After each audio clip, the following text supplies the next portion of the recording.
ओम श्री शक्ति नमः। ओम श्री शक्ति नमः। ओम श्री शक्ति नमः। ओम श्री शक्ति नमः। नमः। तीसरा अध्याय, ब्रह्मादि की आयु और काल का स्वरूप। श्री मैत्रेय जी बोले, हे भगवान, जो ब्रह्मा निर्गुण अपरमेय सूर्य और निर्मलात्मा है, उसका स्वर्गाधिक कर्ता होना कैसे सिद्ध हो सकता है। श्री प्रास जी बोले, हे तपस्वियों में श्रेष्ठ मैत्रेय, समस्त भाव पदार्थों की शक्तियाँ अचिंत्य ज्ञान की विषय होती है, उनमें कोई युक्ति काम नहीं देती। अत अग्नि की शक्ति उष्णता के समान ब्रह्मा की भी स्वर्गादि रचना रूप शक्तियाँ स्वाभाविक हैं। जब जिस प्रकार नारायण नामक लोक पितामह भगवान ब्रह्मा जी की सृष्टि रचना में प्रकट होते हैं, सो सुनो हे विद्वान, वे सदा उपसार से ही उत्पन्न हुए कहलाते हैं। उनके अपने परिमाण से उनकी आयु 100 वर्ष की कही जाती है। उस 100 वर्ष का नाम पर है, उसका आधा प्राण कहलाता है। हे अनग, मैंने जो तुमसे विष्णु भगवान का काल स्वरूप कहा था, उसी के द्वारा उस ब्रह्मा की तथा और भी जो पृथ्वी भी पर्वत समुद्र आदि सरासर जीव हैं, उनकी आयु का परिमाण किया है। हे मुनिश्रेष्ठ, 15 निमेष को काष्ठा कहते हैं। 30 काष्ठा की एक कला तथा 30 कला का एक मुहूर्त होता है। 30 मुहूर्त का मनुष्य एक दिन रात कहा जाता है, और उतने ही दिन रात 2 पक्ष युक्त एक मास होता है। 6 महीनों का एक अयन और दक्षिणायन तथा उत्तरायण 2 अयन मिलकर एक वर्ष होता है। दक्षिणायन देवताओं की रात्रि है, और उत्तरायण दिन। देवताओं के 12,000 वर्षों के युग त्रेता, द्वापर और कलयुग नामक 4 युग होते हैं। उनका अलग अलग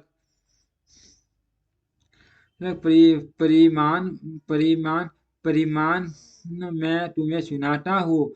पुराण तत्व के जानने वाले सतयुग आदि का परिमाण क्रम से 4, 3, 2 और 1,000 दिव्य वर्ष बतलाते हैं। प्रत्येक युग के पूर्व उतने ही 100 वर्ष की संध्या बताई जाती है, और युग के पीछे उतने ही परिमाण वाले संध्यास होते हैं। अर्थात सतयुग के आदि के पूर्व क्रम 4, 3, 2 और 100 दिव्य वर्ष की संध्याएं और इतने ही वर्ष के संध्यास होते हैं। हे मुनिश्रेष्ठ, इन संध्या और संध्यासों के बीच का जितना काल होता है, उसे ही सतयुग आदि नाम वाले युग जानना चाहिए। हे मुने, सतयुग, त्रेता, द्वापर और कली ये मिलकर चतुर्ग युग कहलाते हैं। ऐसे 1000 चतुर युग का ब्रह्मा का एक दिन होता है।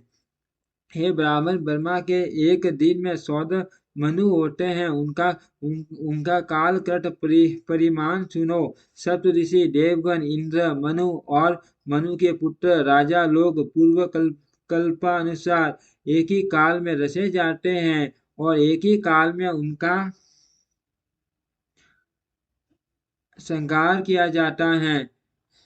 हे सतम 71 सतयुग से कुछ अधिक काल का एक मनवंतर होता है। यही मनु और देवता आदि का काल है। इस प्रकार दिव्य वर्ष गणना से एक मनवंतर में 8,52,000 वर्ष बताए जाते हैं। तथा हे मामुने, मानवीय वर्ष गणना के अनुसार मनवंतर का परिमाण पूरे 30,67,20,000 वर्ष है, इससे अधिक नहीं। इस काल का 14 गुना ब्रह्मा का दिन होता है। इसके अनंतर नैमितिक नाम वाला ब्रह्मा प्रलय होता है। उस समय भूलोक